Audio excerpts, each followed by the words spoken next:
In the article I Wanted to Stop, John Woodrow Cox uses a narrative to describe the death of Ruben Urbina, a 15-year-old from Northern Virginia, on September 15, 2017, using emotive language such as torment and anguished, and following the perspective of Ruben's best friend Jessica Newborn. Cox tells how Ruben, after struggling with depressive thoughts and other mental health issues, attempted to hang himself, and the following day called the police with a bomb threat and ended up being shot dead by a police officer, despite him having not tried any other less lethal methods to arrest Ruben. The author presents a sympathetic view of Ruben and is critical of the police's actions in shooting him when he posed very little real threat. This altered how the situation was presented. It suggested that the police were incorrect in their actions and created a bias against them. My interpretation of this piece was shaped by my having depression myself, diagnosed at 14, but probably having had it since I was 11. While reading this piece, I considered if I should try to mitigate the personal emotions that cropped up, but ultimately I decided against that, arguing that my own experience could help me understand what Ruben went through and his thoughts at the time.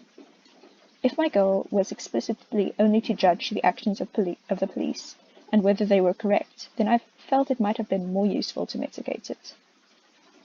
Researching the topic, I found that suicide in young teens was more common than I had initially thought.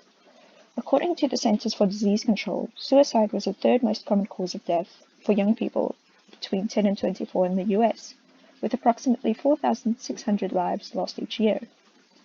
Looking into suicide by cop, which Ruben's actions could have been perceived as, the book Copicide by Violanti and Drylie revealed that it was very uncommon for those so young to commit suicide by cop, indicating that the mean age for this was 35 for men, and that of those who had committed suicide by cop, 62% had probable or confirmed mental health history.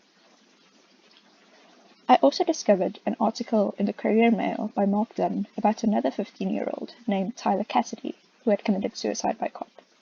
The circumstances of his death and how the police reacted in his situation made me more convinced that the police in Ruben's case were incorrect in their methods and should have tried harder to stop him through non-lethal means. The officers in Cassidy's case, despite being in a similarly dangerous situation, had first attempted to disarm him by using capsicum foam, warning shots, and shooting him in non-lethal areas before being forced to use deadly force. Thus, it would have been possible for the officers in Ruben's case to attempt to use similar methods before resorting to deadly force. This context has helped me appreciate the author's choice in being critical of the police and suggesting that an unnecessary tragedy had taken place.